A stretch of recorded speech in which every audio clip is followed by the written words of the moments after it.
Oh my god, hi! Welcome to today's video. I have a big announcement to make, so I'm gonna make it. Boom. Salt New York is officially launching a hydrating skin tint foundation / concealer complexion product called Sneaky Balm Hydrating Skin Tint. Why is it called that, Kiki? Why'd you call it Sneaky Balm? That's a weird name. I'll tell you, because it's super sneaky, okay?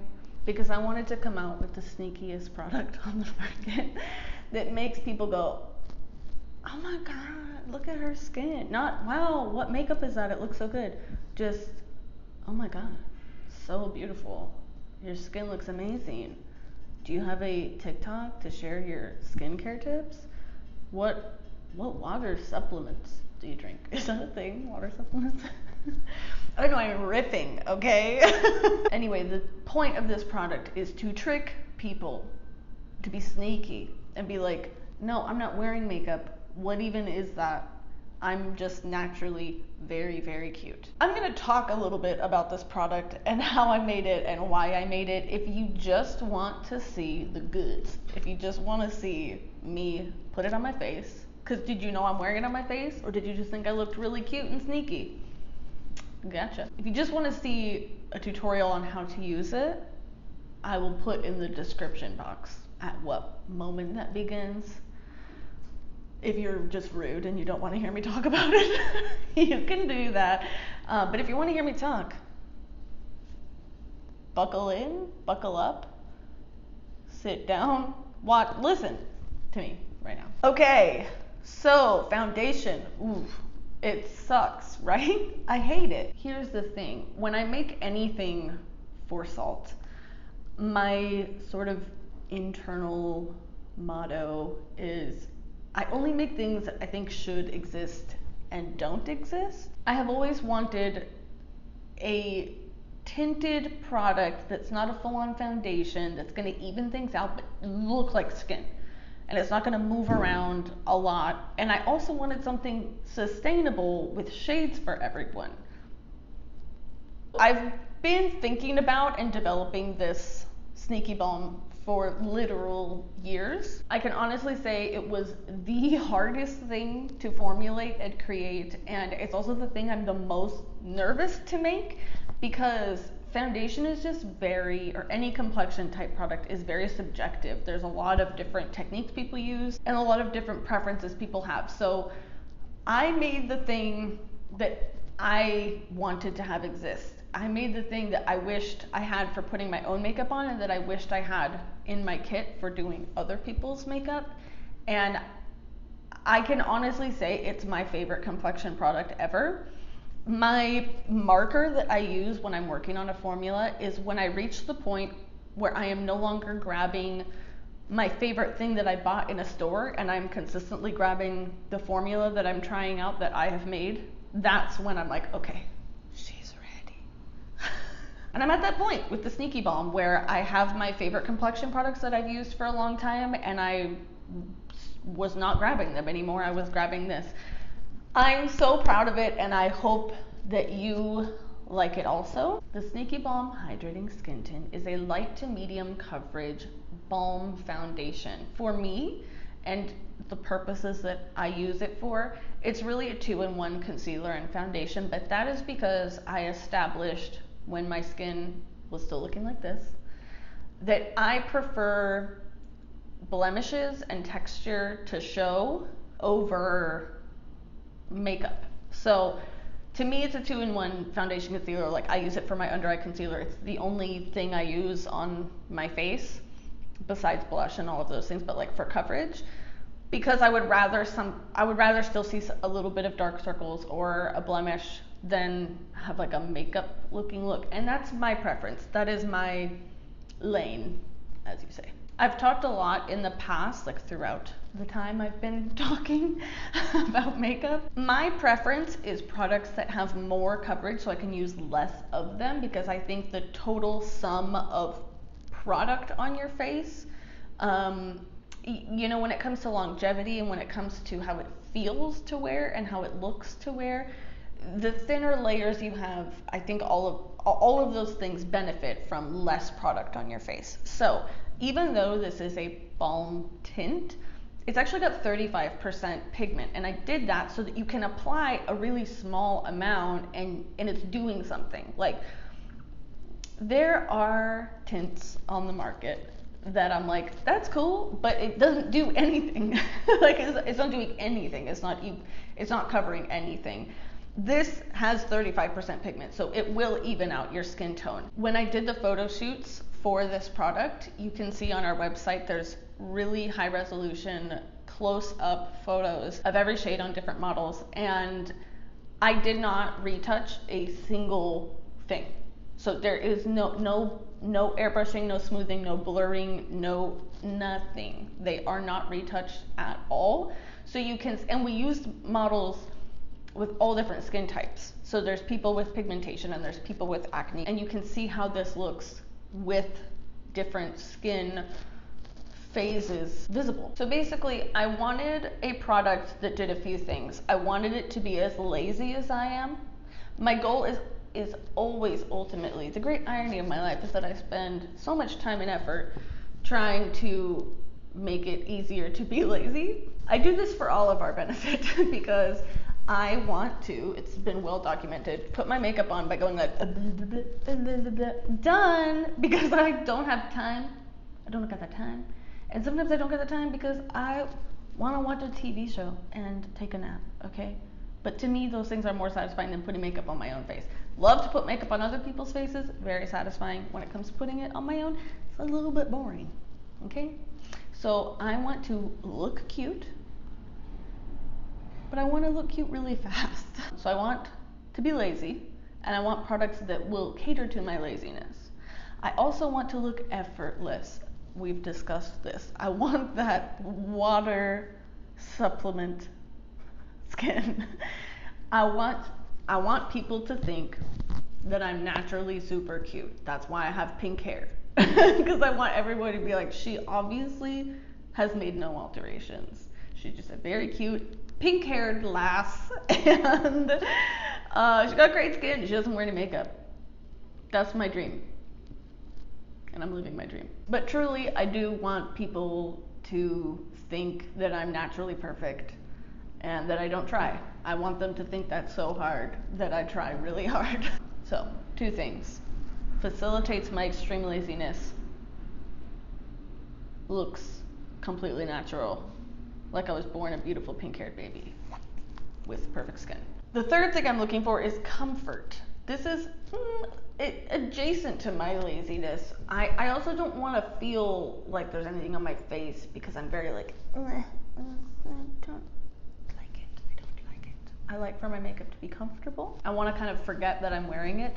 A source of pride for me is that when I did the shoots for this product, every single model made some comment other than like, oh my god, this looks so good, this color match is amazing. And I was like, I know. There's a lot of footage, behind the scenes footage of models being like, wow, this looks so good, and then me screaming about how talented I am. Being like, I know it looks good because I'm really good at my job. Ugh, so weird. Anyway, people being happy with the product and also commenting on how comfortable it is. And that's been the case with every product I have launched because I don't want to touch it. I don't want to feel it. I just want to look and feel like a beautiful pink-haired baby. Free of stress, free of product on my face, free of worry, free of my demons. Demon-free, pink-haired baby. It's my new slogan. Anyway, so those are the 3 things. Extreme laziness, extreme effortlessness, extreme comfortability, okay? And I delivered those things to you in such a sneaky way. Do you want me to talk about the formulation process at all? If you really don't care about this part, then truly you can skip it to the tutorial. But I find it interesting, so I think maybe you might find it interesting. For those of you who are wondering, yes, I do formulate all of the products for salt. So when I say that, I mean, it's just me. It's just me in a little lab that I built in New York City. And the reason I know how to make makeup is because I spent a decade working on sets being completely obsessed with makeup and what's in it and how it works and why different products have different ingredients, and dreaming of someday making my own makeup. And when it got to the point where I wanted to create my own brand and I realized how absolutely fucked the industry is and manufacturers and how working with all of that goes, I was like, okay, that route is not going to work, because basically every manufacturer, when you're not like a giant millionaire already, is like, okay, so you should just do private label, which is what a lot of brands are. It's essentially stock formulas and then you put your packaging on it. And I was like, absolutely not. I have no interest in that. I only want to make things, I have very specific ideas about what I want to make. And if you do the custom formulation route, they only give you so many tries. So they'll make a formula based off of what they think you want, and then they'll be like, okay, we'll revise this a few times, but we're not going to keep sitting here with you dialing it in forever. And I was like, oh, so sorry, I'm a Virgo. That's not going to work. I needed to be perfect. And so I basically took all of the information that I had from 10 years of working in film and dissecting makeup and trying to make my own makeup at home. And then I, over the course of several years, did apprenticeships with different cosmetic chemists so I could learn how to make things safely and how to calculate things accurately and actually make makeup in a lab setting and actually build a lab here in New York City, which is the one I use. So whenever I have an idea for a product, I spend a lot of time just, thinking about what I like and what I don't like, what ingredients could make those happen, and then just experimenting and testing it over and over and over again and tweaking it over and over and over again. And I have a notebook where I keep all of these notes of adding, like, okay, if I add, a half a gram more silica, what's that going to do to this? So I have birthed with my mind and heart and soul all of these products, including Sneaky Balm. And then when it comes to making the colors, for the lip and cheek colors, I just kind of make the colors that I like and then I test them out on people. For these foundation colors, I made them based off of real human faces. How novel. Most foundation, little insider tip, is not based off of a human face. It's just based off of like a computer code of a color. It's not, they don't, if you've ever wondered why like foundations for light skin are just fucking pink or salmon colored, or why for deep skin tones you're like, oh, okay, so this is red. Why is this foundation for a black person red or green or gray? It's because they don't really care and they don't really check. So I do care and I do check. So every single one of these colors is actually made based off of real human faces, and they're so good. I had an insane experience while doing the shoots and testing these out on people. Every time I do someone's makeup, especially when I do black people's makeup, I have to mix adjusters and things into the foundations so much to get the undertones right. When I put these colors on the models for the shoot, it was so crazy because for the first time ever, I did not have to adjust them because I already did, because I made it. And I was like, oh my God, I've never been able to do someone's makeup, or especially people with medium to deep skin tones. I've never been able to do their makeup and just take something straight out of the packaging and put it on their face and have it already be perfect. They're so dialed in. I'm so proud of them. And we don't have cool, neutral, and warm shades in this line. Everything is neutral. I think the cool, neutral, warm spectrum in cosmetics is confusing and inconsistent, and I also think that there's a lot of brands that make like 30 or 40 colors and people only buy and use like 10 of them. I know this from working in cosmetics retail and working as a makeup artist forever. You got like 10 to 12 shades that you use, and then there's a bunch of other ones that just exist but no one is actually that color, like the pink ones, Good example, Kendall, the model that's for the lightest shade, used to work in cosmetics retail as well, and when I was putting the makeup on her and we were discussing this, she was talking about how she's normally in the 3 lightest shades for a foundation color, but you know, usually there's one that's really pink and one that's really yellow and then one that's her color, and they're all about the same value. I just only made that middle color that's like the color of a person, you know? And so everything is just neutral, and I think people will be pretty pleased with the colors. I'm very proud of them. I'm gonna continue to nerd out if that's okay with everyone. So when you make a formula, my radiator's being loud and scary again, I apologize. When you make a formula, you are really working on a relationship between the product itself you're making and its packaging. When it comes to foundation, actually most cosmetics, the relationship between the packaging and the formula is super, super important. And when it comes to complexion products, it's very relevant because whether your packaging is in an airtight sealed package or not has a huge impact on what types of ingredients you're able to use. Okay, actually I'm going to take one step back from what I'm saying. Remember what I just said about formula versus packaging.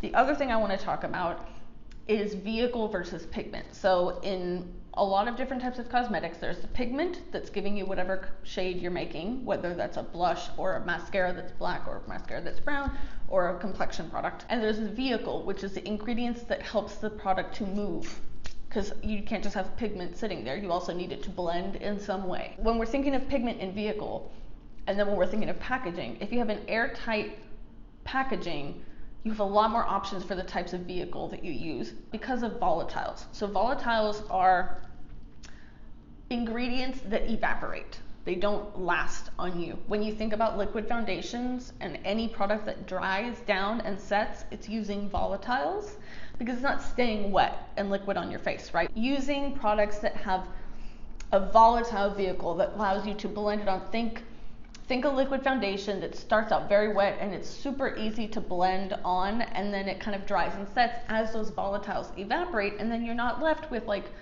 a watery substance on your face. So when you're using a foundation product that is not in airtight packaging, in any kind of compact, we have to figure out a vehicle that's not volatile, because if you put volatiles in something like our palettes, they're going to dry out in the pan. If you've ever had a product that's kind of cream based and it dries out in the packaging, it's because they did not spend enough time testing the product out with the packaging, because they kind of just wanted to sell something, which is common.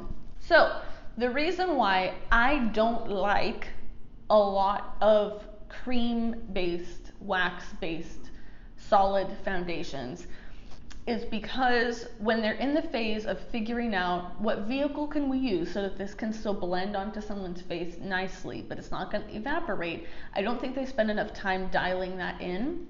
And so you end up with products that are really oily and sticky, and that I find grab onto texture if they're not. So sometimes they're too oily or they're too sticky, or they're too powdery and kind of soft. I was actually just in the store like a week ago, and I saw a balm foundation and I was like, who's that? What is that? Because there's not a ton that have the actual balm foundation like in the title. So I was like, I'm coming out with a balm. What is this balm? I'm gonna look at it because I'm curious. And I felt it, and it blended out and blended out and blended out into like almost nothing. And then what happens is like you either have the ones that are like sticky greasy, or it's the other end of the spectrum where it's like they use such a thin oil in it and then like powdery pigmentation that it ends up like kind of just catching on your texture. Like you blend it out and then it's like, I feel like a lot of the solid foundations I've used really grab onto my skin texture once I've blended them out, or they feel really heavy and thick.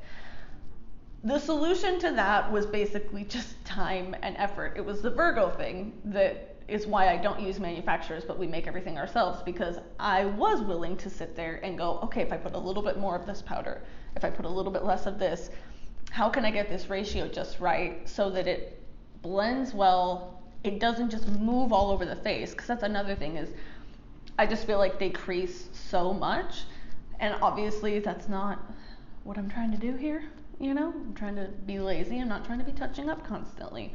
So finding a product that went onto the skin well and didn't dry out was one of the most challenging things I've done so far in terms of formulation. Before that, it was making the lip and cheek tints so that they look good on both lips and cheeks and are comfortable on both lips and cheeks. They feel hydrating and nice on the lips, but they're not sticky or too glossy on the cheeks. That was very challenging, and this was harder than that. It took more time, but I'm so happy with where it ended up. And the end result is a comfortable product that looks very natural on the skin and is easy to put on, and comes in a palette that you can put everything for your complexion in. So I'm now going to do a little tutorial on this look that took literally 5 minutes to get this beautiful demon-free pink baby face that you all know and love. And yeah, let's do it. Well, hello there. This is Kiki from the future. Let me explain. All the footage you've just watched is from yesterday.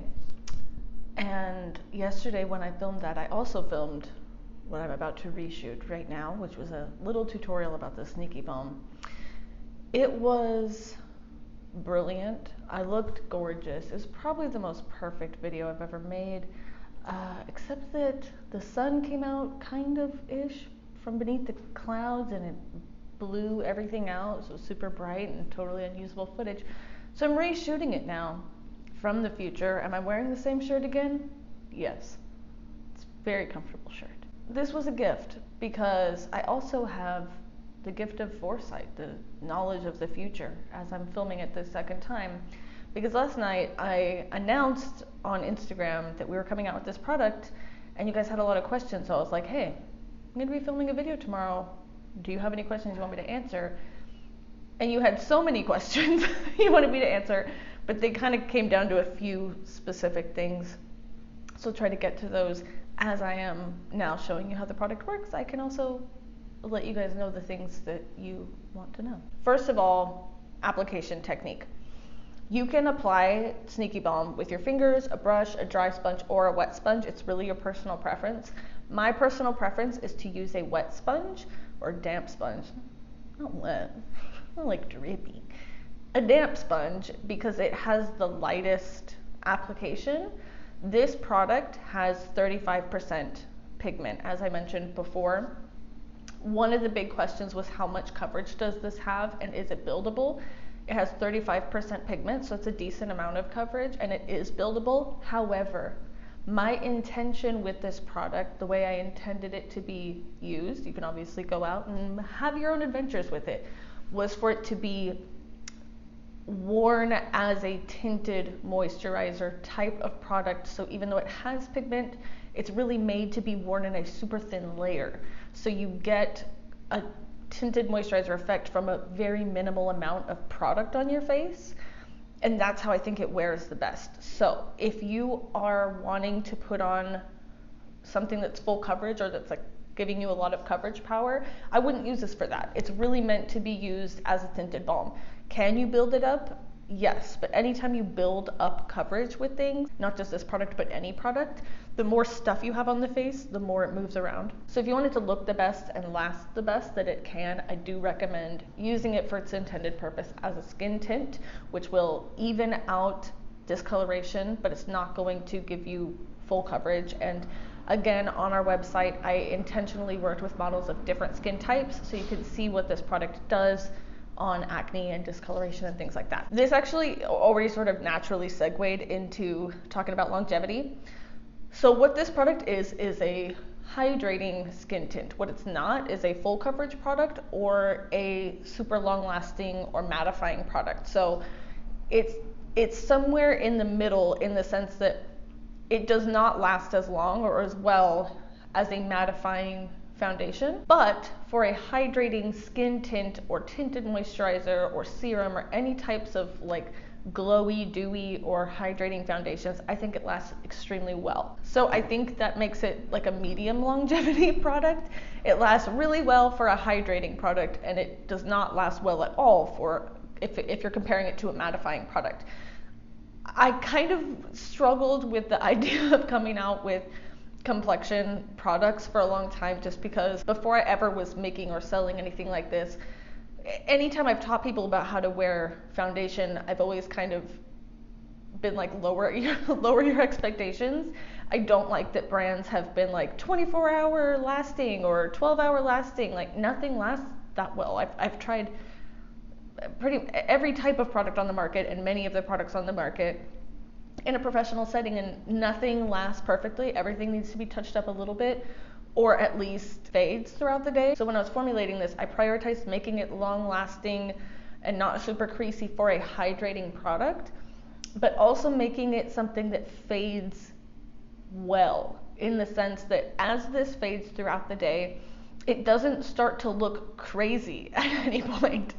Because when I talked earlier about different types of vehicles in cosmetics, one of the things about volatiles is that they tend to be part of the relationship that makes foundations oxidize. So you like put it on, it looks good, and then a little bit later it's a different color.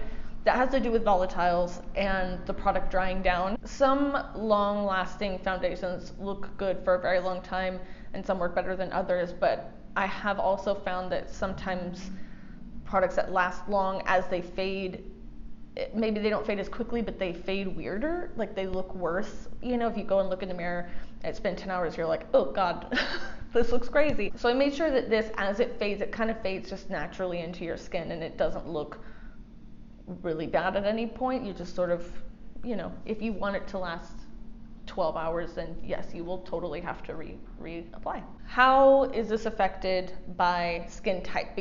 So basically your questions were, how much coverage does it have? How long does it last?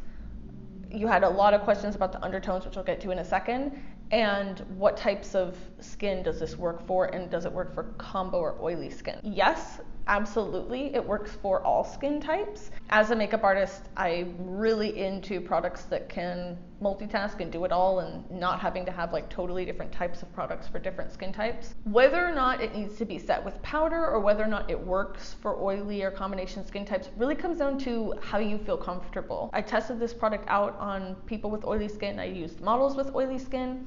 It has a dewy finish. So if you have oily skin and you like to make it more matte, then this probably isn't for you. But if you have oily skin and you like to lean into a dewy look, then absolutely. So you just kind of have to answer for yourself.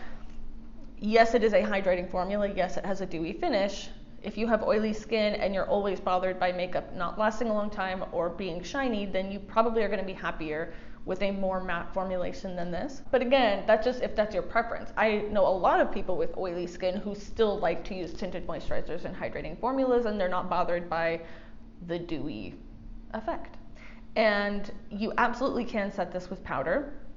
It has a slight tacky finish that I have found on many skin types. After a few minutes, maybe 10-15 minutes of wearing it, it sort of softens with your natural skin oils, and it doesn't really feel tacky anymore. So I never set it with powder. It's compatible with a lot of different face powders that you might use, so whichever your favorite would certainly work fine with this. And the last question that came up a lot, which I already talked about in this video, but I will now more specifically address some of what you guys asked, had to do with the undertone. So we don't have cool and we don't have warm, we just have neutral. And as soon as I posted this and I started getting feedback from you guys, I was like, I shouldn't have named it. Or maybe I should have. I can't decide if making them all neutral with an N was a good idea or not, because I don't know if it accurately conveyed the point, which is that, as I mentioned earlier, for each depth of foundation, there's usually like 3 shades. And so you end up with these big shade lines, and there's like the neutral one, and there's the warm one, and there's the cool one. I hate this system. I truly hate it. I really do. I think it's confusing. I think it's an excuse for brands to put out bullshit that they have not tested, that doesn't work for anyone's skin, so that they can show that they have a lot of shades, even though they don't actually. In a big shade range, they don't have any shades that don't still need to be adjusted to work for people. So when I say these shades are all neutral, what I mean is these shades are all good, and they're all warm or olive toned. Because in my experience in foundation lines, I grab a handful of neutral shades, and then the rest are all the warm shades from the brand. It's so rare that a shade labeled cool or neutral is actually good. People are not pink, they're not salmon, they're not gray, they're not red. When I put out a line of neutral shades, I got a few questions asking, like, are you going to come out with warm shades, or do you have any olive shades? Yes, they're all warm and olive based off of the spectrum that's out there. And I get it, you don't trust the cosmetics industry, and I don't blame you, especially when it comes to foundation shades, because it's a mess, and it's just one of those things that as a Virgo, I've sat back and I've looked at it and I've asked myself for a decade, why is this like this? Like, why are these colors like this? Why are they labeled like this? This doesn't even make any sense. My background is in oil painting before doing makeup. So when I was like cool and warm, I was like, these are all a warm color. What do you mean cool? Like, a caramely brown is not cool. What? Like, this doesn't make any sense, and it doesn't make any sense. And the answer, I think, my friends, is that they don't care that it doesn't make sense. It's just kind of like the way it is, and brands don't want to have to explain to people something new. I have no problem explaining something new, and I have no problem doing something new, because I can't force myself to do things that don't make sense. Coming out with 40 shades that are cool, neutral, warm, and they're all over the place, and 3/4 of them are not wearable. Like, if you've ever worked in cosmetics retail or you're a professional makeup artist, you can confirm, because I've never heard a makeup artist or person that works in this industry disagree with me about this. There's like 10 to 12 shades that you use, and then the rest are just like a weird color that's just too intense that you end up using those colors to adjust the 10 to 12 usable ones. So really, most brands are coming out with 10 to 12 shades and then a bunch of adjusters, because, perfect example, one of the models, Nalisha, she's the model for shade N7. I love her so much. And she has been a model for Salt now for all of the shoots we've done with models over the last year or so. She is a beautiful ball of sunshine. And every time I've done her makeup, using all the tools at my disposal, I have spent 5 to 10 minutes custom mixing a shade for her, because she is very, very olive. She's very, very olive. But when I say that, I just want to make something clear. She's very, very olive compared to the foundations that are on the market, not compared to people that have a similar depth of skin tone to her. My experience is that people are warmer and more olive at every depth than foundations. And so I end up using these sort of funkier colors to adjust her shade, and I sit there forever, like literally 5 to 10 minutes every time, just dedicated to mixing her a shade to make sure that it's not too saturated, but it's also, and it's not too gray, but it's just right, and it's just olive enough. So I mix the foundation for her with people with her skin tone in mind. And so when she's considered olive, to me, that's neutral. So I basically want to reframe the way we talk about foundation colors, because it is so stupid. It doesn't make any sense. Warm, neutral, cool, like these, it's completely arbitrary. It's completely made up. It's not based off of science or anything that makes sense. It just confuses people and puts just more stuff out there, because I want to make sure that everybody, like, I'm so deeply committed, and a huge part of why I started this company in the first place is to make sure that there is makeup that everyone can wear. Every skin tone can wear. So if as time goes on we see, oh, you know what, there's room for a shade right here. You know, we kind of missed this spot. I will add that shade. But I'm not going to make 40 shades just to make stuff, because making stuff is not sustainable. So I don't make products unless I feel like they really need to exist. And I don't think that pink foundations need to exist. I don't. So when I say a shade is neutral, I mean neutral based off of human beings' faces, not neutral based off of the foundations that you see in other stores. To me, Nalisha is neutral, because after having done makeup on thousands of humans, she is neutral. She's olive, but olive is neutral. I'm now just tangenting and repeating myself, but the point is, these shades are neutral, but because I'm basing neutral off of human beings, not foundation colors, because I think most foundation colors are total bullshit. And so yes, are we gonna come out with warm and olive shades? These are warm and olive shades based off of foundation. They are neutral based off of humans. Now I'm going to get started. Again, you can use any tool that you prefer. I recommend a little bit of experimentation. The last thing I want to talk about before I actually put stuff on my face, I've mentioned this in the book that I wrote, in any YouTube video or seminar I've ever taught about complexion products. The part of putting on foundation where you're actually putting on foundation is the least important part as far as your success in having it look good is concerned. That was a very clunky sentence, but bear with me. The two most important things you do beforehand to set yourself up for success with any complexion product are to take care of any texture issues to the best of your ability in your skin and to even out the distribution of oil on your skin.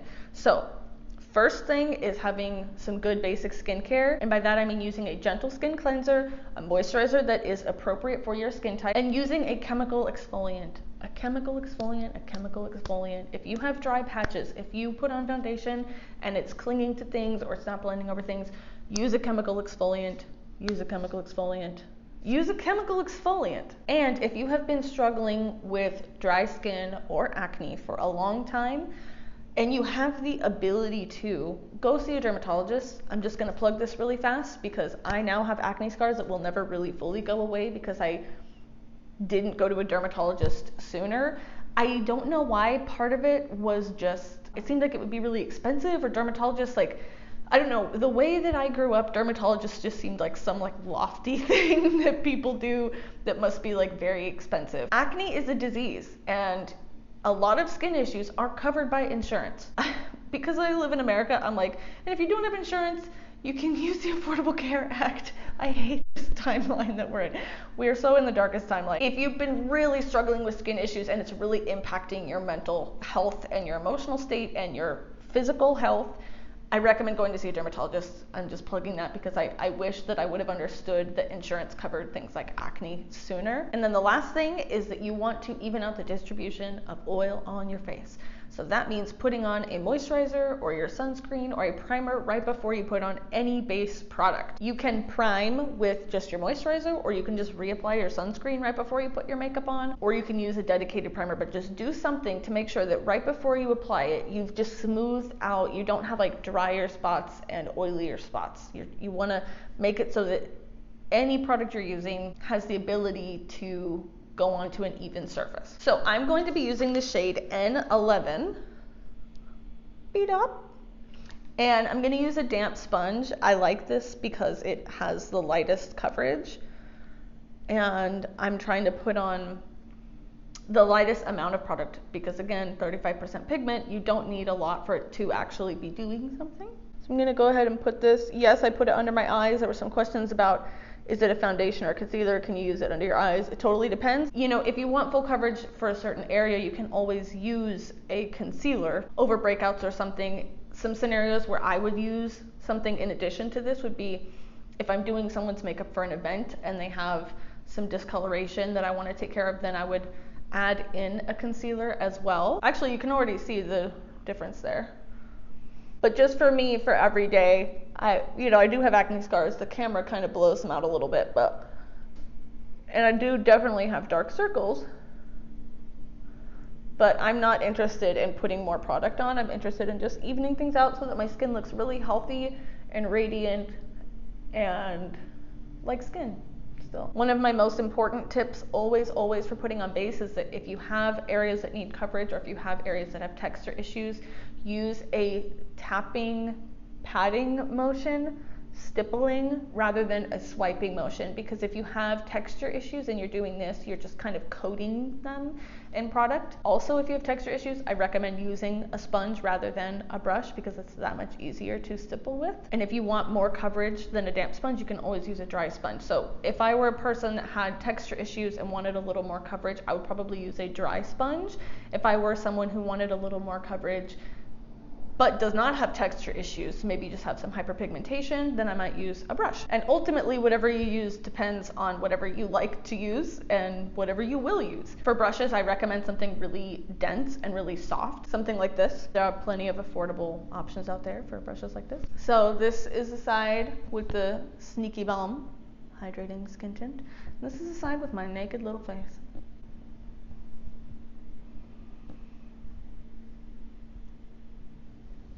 Now I'm just going to even out and finish off my makeup. Okay, this is the finished, just only Sneaky Balm applied. I'm going to complete my makeup by using a little bit of the light medium Sculpt and Bronze. So this is the shade N11 Sneaky Balm. This is the Sculpt and Bronze in light medium, so you can kind of see the difference in tone there. Just going to tap this onto my cheekbones, forehead, bridge of the nose, where the sun naturally hits my face. Now I'm going to use Warm Tan, which is my favorite of the Radiant Cream Tint Pro highlights. And I also wanted to address that there was a few questions about how does this formula compare to the Sculpt and Bronze formula. Good question. It is a completely unique formula. It is similar in the sense that it is also a solid, but it is a completely unique formula, and it has a lot more pigment than the Sculpt and Bronze. The Sculpt and Bronze is definitely sheerer, but I would say feeling wise, they actually do feel and apply similarly, but the formula is completely different because when you add a lot more pigment, you have to change everything else as well in order to get back to those attributes that you like. So in terms of how it applies and how it feels, it is similar, but everything is different within it because it has more coverage. And then I'm going to use the shade Peach, just one of the OG shades, and it's actually one of my favorites. I'm going to just tap that onto the highest points of my cheekbones. I'm going to feather it out on the edges a little bit. Lovely. Then I'm going to put a little bit of peach on my lips. And I'm actually going to put a little bit of light medium mixed into the peach, and then a little bit of Warm Tan. Ta-da! There are swatches of all of these shades on our website. I actually filmed yesterday a video of myself swatching them on my arms, and it is just not helpful. I'm not good at swatching on camera. With my current setup, it's really hard and confusing, and then with the lighting that we have in here, it's not helpful. We took really, really nice high-res swatch photos that are color corrected, so I recommend just looking at those and also looking at the pictures of the models that are really close up so that you can, I think that's going to be the most helpful thing. If you have questions about what shade you are, you can absolutely, and we encourage you to reach out to our customer service, hello@saltnewyork.com. It's probably going to be me responding to you and helping you pick out your shade. Thank you guys so much for watching. I hope this was helpful. We're going to keep updating our website on the tips and tutorials page to give more helpful information about our various products. The Sneaky Balm Hydrating Skin Tint is available on January 6th, 2022. It is a Capricorn, it is an earth sign, for that we are grateful. You can buy it on our website, saltnewyork.com. You can apply discount codes to it, and you can also bundle it with our bundle builder to get 20% off. You guys are the best. Thank you for watching, and I will see you next time. Goodbye.